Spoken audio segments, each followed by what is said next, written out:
Hi, I'm Dr. Tom Casale, Chief Medical Advisor for Food Allergy Research and Education, FAIR, and Professor of Medicine and Pediatrics in the Division of Allergy and Immunology at the University of South Florida. What I'd like to do today is to talk to you about these new vaccines that will likely be approved this month. So I want to do this in sort of a FAQ type of fashion because there's a lot of questions generated about these new mRNA vaccines. What are these vaccines? Well, there are two of them. One is produced by Pfizer, and that's actually being reviewed by the FDA on December 10th. And the second is Moderna in collaboration with NIH, and that will be reviewed by the FDA on December 17th. It's likely that both will get approved based on what we've seen about the efficacy and side effect profile. And if that's the case, both of these will be available to select populations by the end of 2020. One of the big questions that have come up is, how do these vaccines work? These are mRNA vaccines. They're a new type of vaccine platform that has never been used before in humans to treat a viral-induced infectious disease. Many of our current vaccines use an inactivated or weakened live virus or a purified protein from the virus, which is injected to induce an immune response against the virus. These vaccines are different. So what do? They inject genetic material, mRNA, that instruct our cells to produce a viral protein or piece of the protein that's critical for that virus to be infectious.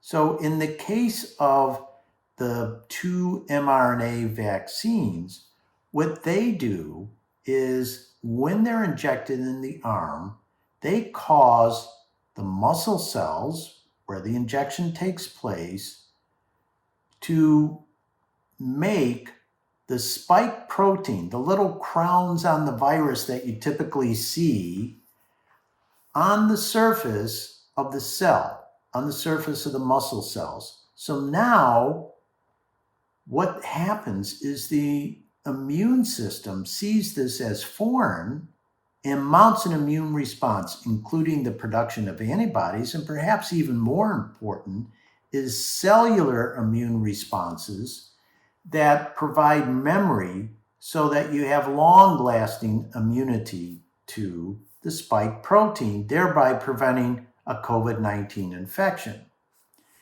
Very importantly, after the protein is made, the cell breaks down, the genetic instructions are gone. It gets rid of them within a few days. So there's no alteration of your own genetic code. We also know that these vaccines seem to work better with 2 injections. So your immune system is revved up with the first, and with the second one is even boosted more so that you have a more efficient and more rapid and vigorous immune response that protect you against the consequences of a natural infection.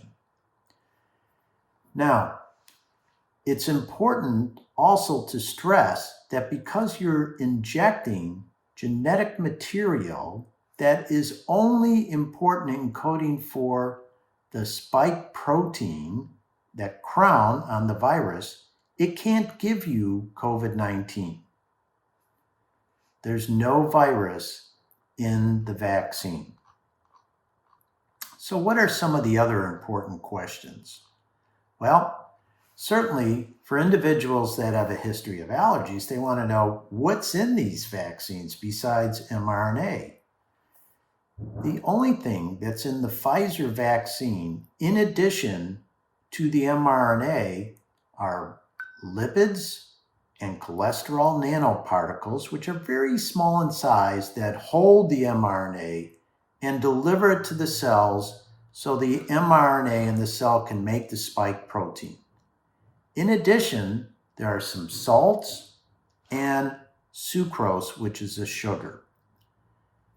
Now, these are things that are normally present in your body so that there is no problem as far as recognizing them as foreign. There's no egg, so people with egg allergy don't have to worry. There's no mercury, there's no preservatives. In some vaccines, they also include an adjuvant. An adjuvant is something that boosts the immune response even more, so they react more vigorously and increase the likelihood that the body will recognize the proteins that are made, like the spike proteins, as foreign.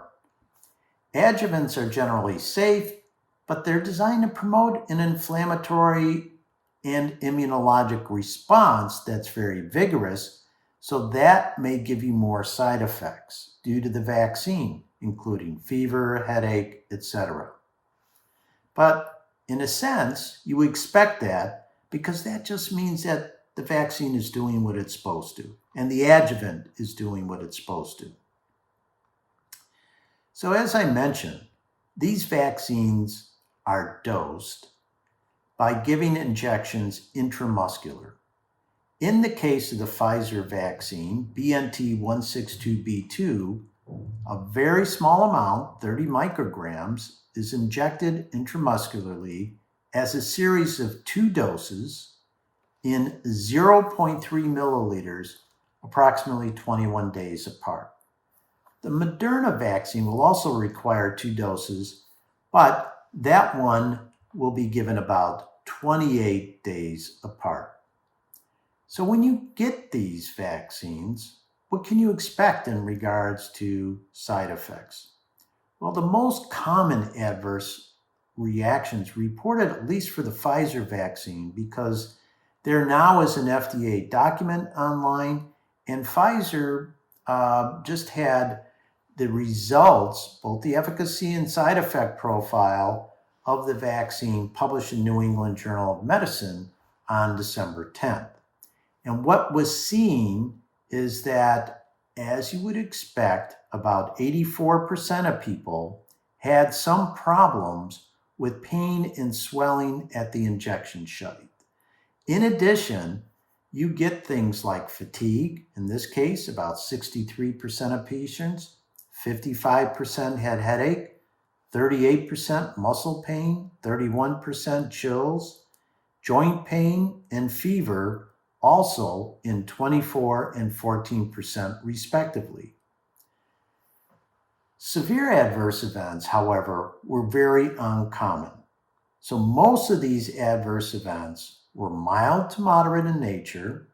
They tend to occur more frequently after the second dose, and interestingly, appear to be a little bit more frequent in patients that are younger, that is, less than 55 than those older than 55. Most of these adverse events only last 1 or 2 days. They're improved with things like nonsteroidals like ibuprofen or Tylenol. Now, recently, we've also heard about allergic reactions. Well, it's not entirely unexpected. Any drug, any vaccine can, in some cases, generate an allergic reaction. However, we don't know, in the case of the Pfizer vaccine, what these 2 recently reported events were due to. So, Pfizer's most extensive safety trial showed allergies to the vaccine to be, in fact, extremely rare, about 0.1% or 1 in 1,000 greater than the placebo, 0.63 versus 0.51%. But the clinical trials did exclude individuals with a history of severe adverse allergic reactions associated with a vaccine and or anaphylaxis or severe allergic reaction to any component of the study intervention. On the first day that the vaccine, which was approved in the UK a week ago was given. Thousands of people got vaccinated, but 2 had an allergic reaction, both of which recovered. Both individuals had a history of severe allergic reactions in the past and carried an epinephrine autoinjector. At this time, we don't even know whether the reactions can be attributed to the vaccine.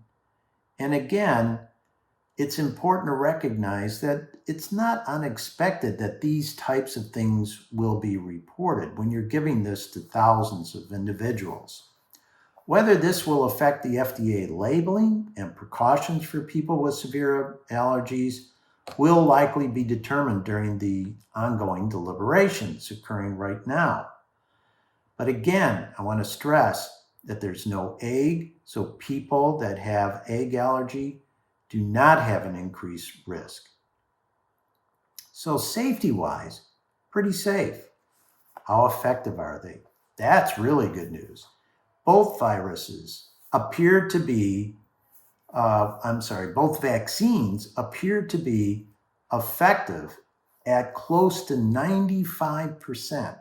The Pfizer data showed that 95% of individuals that received both doses of the vaccine were protected against natural infection of COVID-19 occurring at least 7 days after the second dose of vaccine.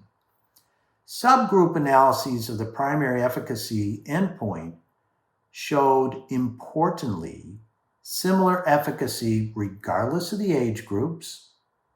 Now, I have to stress that the majority of the patients were between 18 and 55. Nonetheless, older people responded very well, regardless of whether they were male or female, racial or various ethnic backgrounds, and even participants with medical comorbidities associated with a higher risk of severe COVID infection. So overall, the conclusions about the effectiveness of the vaccine is that there was a reduction of 95% in the risk of confirmed COVID-19 cases occurring at least 7 days after dose 2, and it was also present to a lesser extent after dose 1. In addition, there was a reduction in the risk of severe COVID-19 anytime after dose 1. But I want to stress that the most important way to protect yourself is not to stop after dose 1, but to also get dose 2.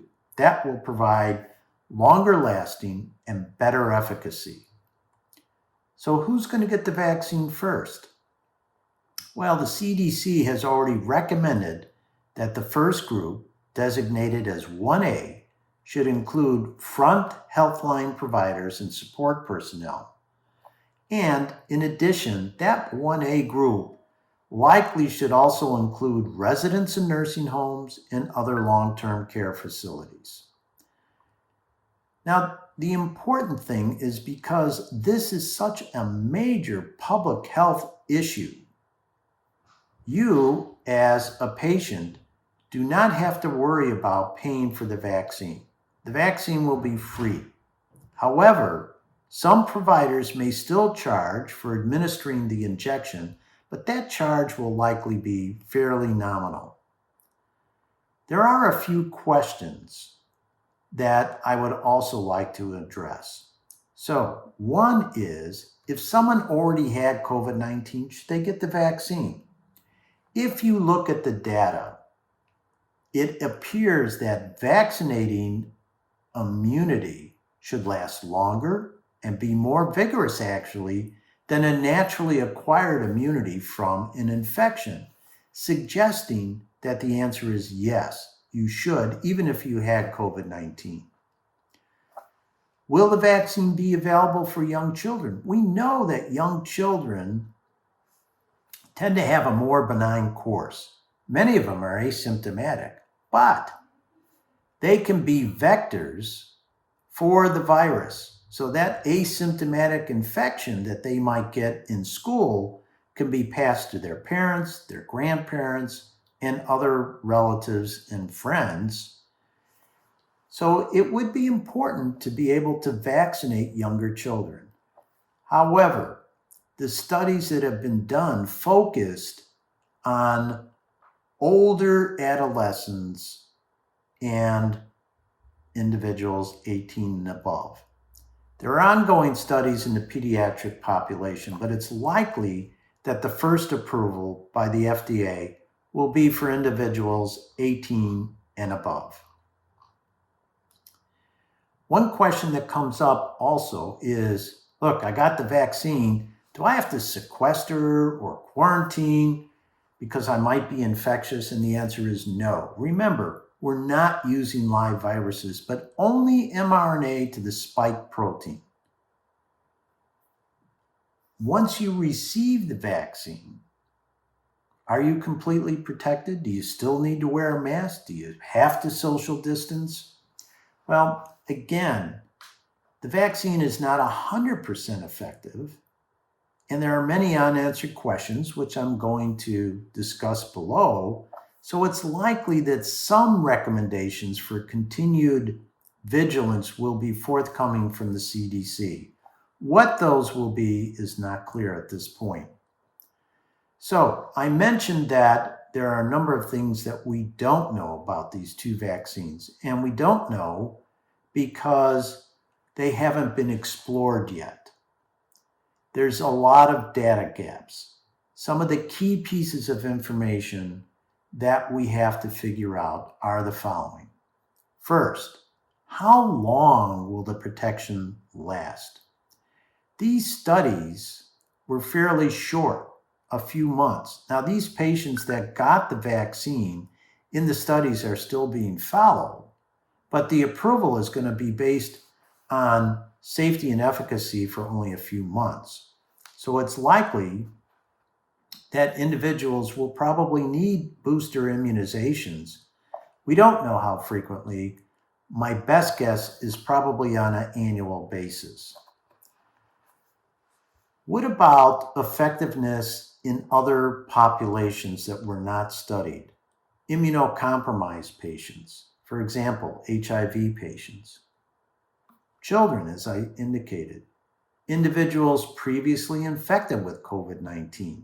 I said those individuals should get vaccinated, but we don't have data to specifically address those populations, nor do we have the information to know whether the vaccines are effective against an asymptomatic infection and transmission of the virus, whether there's effectiveness against some of the long-term effects of the infection that we're seeing, where people have these protracted illnesses and sometimes very severe consequences of the infection, especially blood clotting and other types of long-lasting issues like shortness of breath, fatigue, etc. And because these studies were so short, we actually don't know if the virus prevents mortality. Best guess is yes, because it prevents serious infections. That we do know, at least after a few months. But these are all things that will come over the next year as the initial individuals in the clinical trials are followed, and also as we start vaccinating the general population. So, are these the only two vaccines that will be available soon? Likely that's true in the United States. Scientists at AstraZeneca and the University of Oxford, however, did publish data on their vaccine, which is different. It's not an mRNA vaccine. And their data suggest about a 70% effectiveness with a good safety profile. However, there were some problems with the studies, and there are many unanswered questions, including the appropriate dosing, which could delay approval by the FDA until more studies are done. It is likely, however, that the European Union and the UK might review the data generated by AstraZeneca sooner and could approve that vaccine for use there. This vaccine is different, as I said. It does not require these extremely low temperatures for storage that you've heard about on the news. And it also costs about a tenth of what the mRNA vaccines do. So being able to produce this in a safe and effective vaccine that could be useful across the world will be another important step. There are many other vaccines in development, so I think we're just going to have to hang in there for a bit, but there is hope. And I want to remind you that this current surge that we're getting is not going to be prevented by the vaccine, even if you got it tomorrow, right? Because it takes a while to generate that vigorous immune response. This surge is going to go on, and it's likely that to get the so-called herd immunity, you need to stop the virus in its tracks. You need to have infected or vaccinated 70 to 80% of the population. That's not going to happen until probably late spring or early summer. But it will be enough, very likely, to stop another surge. Overall, I'm very optimistic. It's amazing that we've been able to develop safe and effective vaccines so rapidly. And these new mRNA vaccines are an important step in the direction of treating a number of infectious disease. Personally, based on what I've seen, I'll be first in line to get vaccinated if given the opportunity. So I hope I was able to answer some of the critical issues that occur when you're thinking about, should I get the vaccine? Should I not get the vaccine? Well, the answer is, in my opinion, absolutely get the vaccine. And we've posted the answers to these questions on the FAIR website if you want to read about them a little bit more detail. We also have links to the FDA report. So thank you for your attention, and I hope this was helpful.